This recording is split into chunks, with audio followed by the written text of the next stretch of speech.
This is Cooper with Christians with Ambition, and today I'm going to talk about the richest man who ever lived. And the richest man who ever lived is not Warren Buffett, okay? It's not Bill Gates, it's not all these people we hear today. The richest man who ever lived was King Solomon. And I'm not just speaking monetarily, I'm speaking just in general, spiritually. Okay, so we're talking just a man of God who was the richest man who ever lived. And actually a book that kind of helped me in this is this one right here by Stephen Scott. Okay, this is a book called The Richest Man Who Ever Lived, King Solomon's Secrets to Success, Wealth, and Happiness. In writing these 10 financial lessons from King Solomon, I used this book as well as going through Ecclesiastes and Proverbs. Okay, so if you're ready to get some financial lessons from the richest man who ever lived, stay tuned.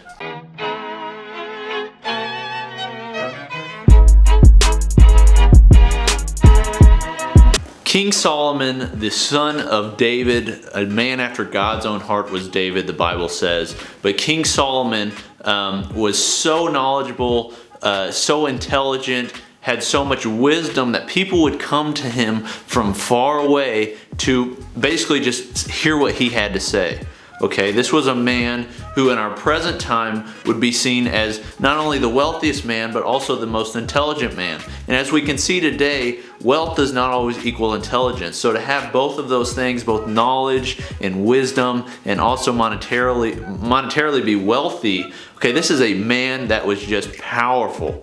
Okay, and every time somebody would come to him, they would bring him a gift, whether that was livestock, gold bars, okay, these material possessions, they would give to him as essentially an offering to hear what he had to say, as a gift to hear what he would have to say. And so I'm going to go through 10 financial lessons that I've learned personally from his writings in Ecclesiastes and Proverbs, and basically outlay them to you because in my opinion, the Bible offers some of the greatest financial advice anywhere. Now, the first financial lesson that King Solomon got across to me in his writing is on greed and to turn away from greed. Greed can absolutely suck you in and spit you out if you're not careful, okay? Greed is something that takes over people's lives. It infiltrates everything like a cancer and just absolutely can ruin your spiritual life, your family life, everything, okay? When you're comparing yourselves to others and saying, I wish I had what they had, things like that, you're gonna get in trouble. And so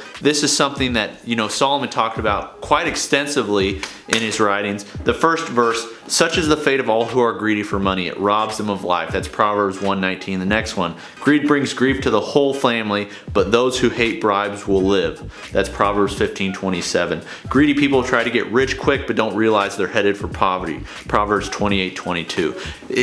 That verse kind of sticks out to me as Solomon is talking about the get rich quick schemes, the people who think, it's like the tortoise versus the hare, and these people are the hare trying to get something quick rather than build that proper foundation that the Bible is constantly talking about and build from there. The next one, greed causes fighting. Trusting the Lord leads to prosperity. That's Proverbs 28:25. And then income from charging high interest rates will end up in the pocket of someone who is kind to the poor. That's Proverbs 28:8. I love verses like that because it's so applicable to today, okay? High interest rates on credit cards and high interest rates on student loans and, payday loan schemes, things like that.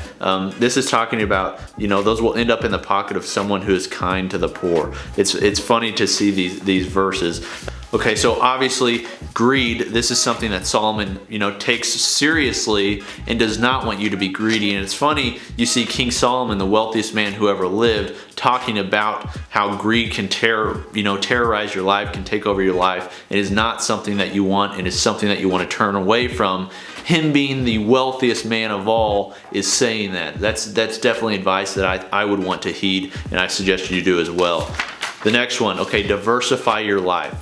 Now, I say diversify your life. I could say diversify your investments because diversifying your investments financially is an important thing. However, I think this is talking not just about your finances, but also just diversifying things in general. The man who is, just a specialist is going to falter when it comes to other things. So the man who has all of his money in one thing is going to falter, when, that part of his life goes down. So if you're only drawing from one income source, if you're only investing in one company, things like that, you're relying solely on those things. So if you're a employee and that's your only source of income, what happens when you get fired? All of a sudden you have nothing else to pull from. So this is important, in my opinion, for income purposes and also investing purposes. The first one, invest in 7 ventures, yes, and 8. You do not know what disaster may come upon the land. Ecclesiastes 11:2. This ties perfectly into investing in mutual funds or investing in things that are well diversified. That way you're not relying on just one company, relying on just one thing to hold you afloat. The next one, cast your bread on the surface of the waters, for you will find it after many days. This one antecedes the previous one that I spoke on, but it's a little confusing at first, because you think, cast your bread on the surface of the waters.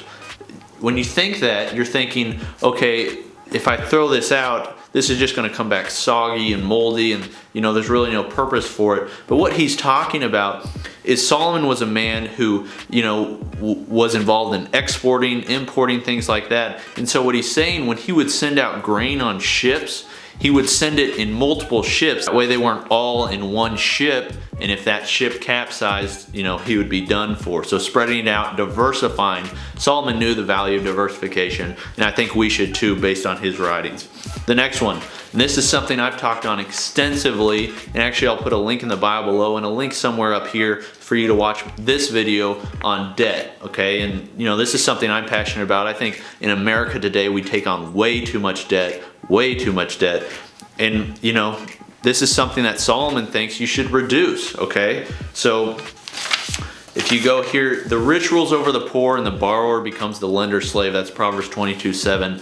In my last video, Christians are taking on too much debt. I emphasized this verse, and I'm emphasizing it again because I think it's very important. The richest man in the world is talking about the rich ruling over the poor and the borrower becoming the lender's slave. Well, oftentimes when you become a borrower, you're becoming poor because you're simply borrowing from somebody else that you're going to have to pay back, but you're going to have to pay more back in interest.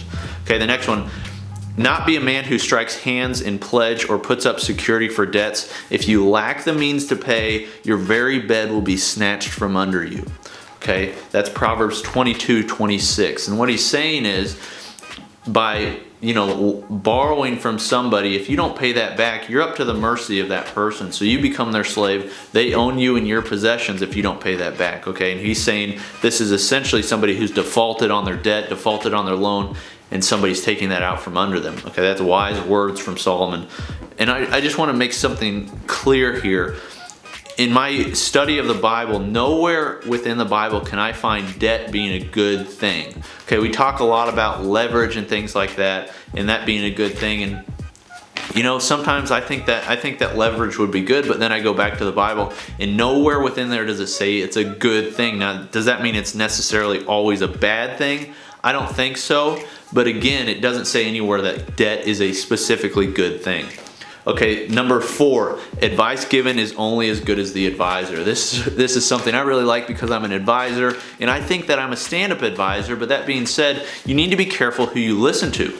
So, if you're getting personal finance advice from everybody on YouTube and just taking what they have to say, even just this channel, you need to be sure that who you're getting the advice from is somebody that you should be getting advice from. So it's somebody with wisdom and knowledge, and somebody that can back up and has expertise and can actually be helpful. And they're not just looking out for their own interests, but they're looking out for you. Okay, and so there's just a ton of verses on this. I absolutely love it.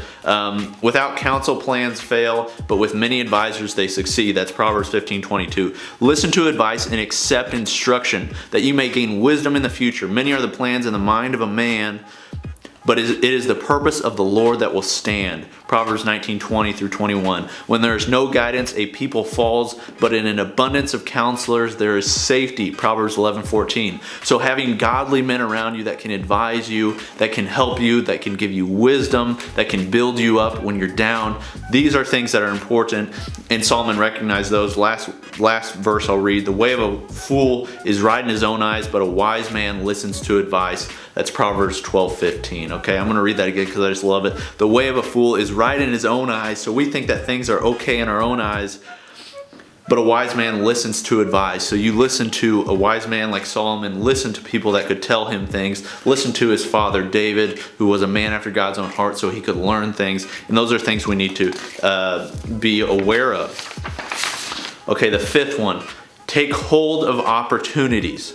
Okay, God opens doors, no questions, but you've got to be the person that actually walks through. I'm actually reading a book right now called Just Do Something by Kevin DeYoung. I would highly suggest it. I'll put a link in the bio below for those that want to take a look at it. It's an awesome book that talks about, God has called us to do things. God calls us to do things. God opens doors for us. God closes doors for us.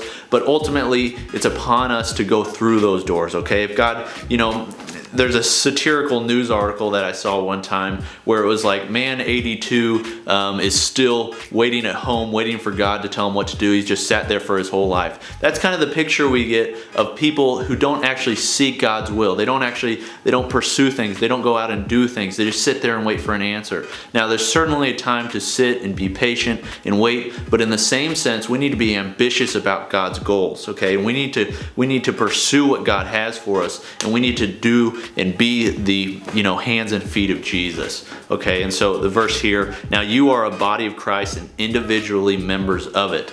So 1 Corinthians 12:27, that talks about being the hands and feet of Christ. Okay, we are the body of Christ. Okay, he who watches the wind will not sow, and he who looks at the clouds will not reap. Ecclesiastes 11:4. That's something I sent out about a week ago to some people I've got a small group that I lead, and something I sent out to the small group, some of the men in the small group, just to encourage them. I think that's perfectly illustrates taking hold of opportunities. He who watches the wind will not sow. So if you're a farmer and you're just sitting back and watching and not planting, you're not going to sow. And he who looks at the clouds will not reap. So him who is just dreaming all day, not actually out there working, you're not going to reap, okay?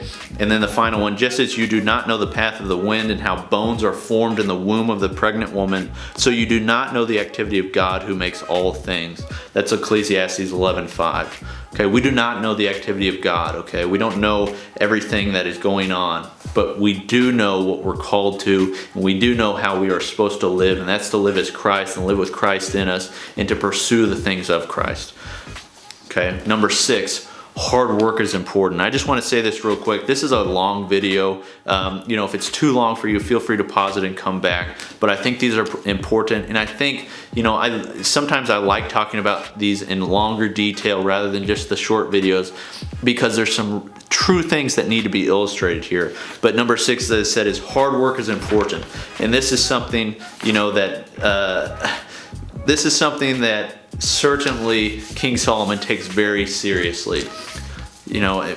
We definitely need rest, okay? But we also need to work hard, okay? Not just for our family, not just for our friends, but also for God, okay? And I've got so many verses here. I'll just read a few of them. The first one, take a lesson from the ants, you lazy bones. Learn from their ways and become wise. Though they have no prince or governor or ruler to make them work, they labor hard all summer, gathering food for the winter. Proverbs 6:6-8. A little extra sleep, and this is a really popular verse. A little extra sleep, a little more slumber, a little folding of the hands to rest, then poverty will pounce on you like a bandit. Scarcity will attack you like an armed robber. Proverbs 6:10-11. Okay, this is the wealthiest man of all time telling you not to be lazy. The next one, lazy people are soon poor, hard workers get rich. Proverbs 10:4. If that verse doesn't illustrate it, I don't know what does. Lazy people are soon poor, hard workers get rich. Okay, the seventh one, hard work is not enough. Okay, so we talk about, working harder, but we also need to work smart, okay? We can't just be out there, grinding all day without using our minds. Okay, we need to work smart, and so hard work is not enough is number 7. And this is a verse in Ecclesiastes 10:10. If the iron is blunt and one does not sharpen the edge, he must use more strength, but wisdom helps one to succeed. Okay, so this is talking about not just being a hard worker, but using your intelligence. If the iron is blunt and one does not sharpen the edge, so if one is just beating all day with this axe, you're not going to be able to get there as quick. I think it was Abraham Lincoln who said, if you give me 4 hours to chop wood, I'm going to spend 3 of them sharpening the axe. Okay, so this is talking about working smarter, not just harder. The 8th point, financial lesson that we can learn from Solomon is to be a giver. Okay, tithe is certainly important, but so is giving above and beyond tithe. Okay, do not withhold good from those who deserve it when it's in your power to help them. That's Proverbs 3:27. Give freely and become more wealthy. Be stingy and lose everything. That's Proverbs 11:24. The generous will prosper. Those who refresh others will themselves be refreshed. Proverbs 11:25. This is talking about giving, and by giving you are getting something back. Okay, and we don't do it just to give things back, but that's something that's promised to us. So we need to give and help others. It's a sin to belittle one's neighbors. Blessed are those who help the poor. Proverbs 14:21. I have so many verses on this. I mean, there's so much just wisdom and great lessons, not just financially, but just in general, to learn from Solomon and his writings in Proverbs and Ecclesiastes. The last verse I'll read on this: whoever gives to the poor will lack nothing, but those who close their eyes to poverty will be cursed. Proverbs 28:7. This one hit me hard because in America, at least here in the Midwest, I live in the Bible Belt, I don't see poverty as much as maybe I would if I was living in a bigger city or in a third world country. So sometimes I can turn my eye to it and think that it's not a problem, but it is a problem. It's a problem not just in America. I mean, there is poverty in America, but it's a problem elsewhere in other countries, and we need to be conscious of that, and we need to help those people. Number 9, never stop learning. Okay, if you're watching this, then this is probably something that you take heed of because you're trying to increase your knowledge and you're trying to learn. Okay, you're trying to learn the wisdom of the Bible and things of that nature. And this is something that the wealthiest man in the world of all time is certainly believed and talked about often. There's actually a quote that I like of Warren Buffett's right-hand man, Charlie Munger. This is just a quote I like. Isn't a Bible verse, obviously, but it says, spend each day trying to be a little wiser than you were when you woke up. Discharge your duties faithfully and well. Step by step you get ahead, but not necessarily in fast spurts. But you build discipline by preparing for fast spurts. Slug it out 1 inch at a time, day by day, and at the end of the day, if you live long enough, most people get what they deserve. Okay, so this is a very wealthy man in today's age talking about the importance of, just getting in the grind and doing it day after day and learning, learning every day. And so these are some verses that Solomon gets across to us in Proverbs. Cry out for insight and ask for understanding. Search for them as you would for silver. Seek them like hidden treasures. That's Proverbs 2:3-4.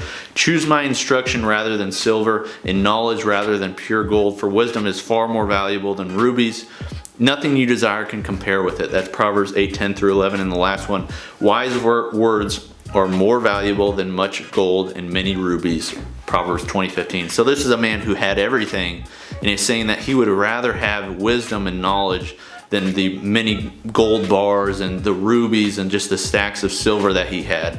Okay, and I think that's perfect for us to be understanding of, is that we don't just seek gold, and we don't just seek money, and we don't just seek power. What we seek is knowledge and wisdom from God, and through that He's going to bless us with what we need. In some cases it will be more than others, but that's not something that we're worried about. The last one, fear of the Lord is the foundation of wisdom. Knowledge of the Holy One results in good judgment. Proverbs 9-10. Okay, and then the last one, and this is something I've talked about, ambition, and I've talked about working hard and working smart and all these things, but we need to remember that rest is also important. So we can work as hard as we want, but in the end, if we're just constantly working and not taking any time back to, thank the Lord for His blessings and, to rest, then we're not going to be able to push again, okay? We can't have this constant intensity. We need to have consistency, okay? And just like you would training for a marathon, you don't just go out every single day, all day running. You go and then you rest, you run and then you rest, okay? So we need that in our lives. And this is in Ecclesiastes 3:3. A time to kill and a time to heal. Let me reread that. A time to kill and a time to heal, a time to break down and a time to build up. That's Ecclesiastes 3:3. So this is Solomon essentially saying there's a time for all things, okay? So it's not always about, being the go-getter, getting things done. We also need to remember that we're called to rest as well. And so, as you can see, King Solomon was a great man of wealth, okay? And for you type A personalities like myself, we always want to pursue and we always want to be ambitious. And that's kind of what this is about is, we can be ambitious, but we can be ambitious for God and not for our own lives, okay? But we also need to remember that we need to take time to set back and to relax with our families and to just enjoy life. And that's something that I struggle with, and it's something that I think I need to add more into my life. And it's one of the biggest lessons I've learned from reading Solomon's words and his wisdom in Ecclesiastes and Proverbs. So if you like this video, I'd appreciate you checking out more of them. Feel free to subscribe, comment, like, share. Let me know some other things that you'd like to hear. And I look forward to doing more of these. Peace.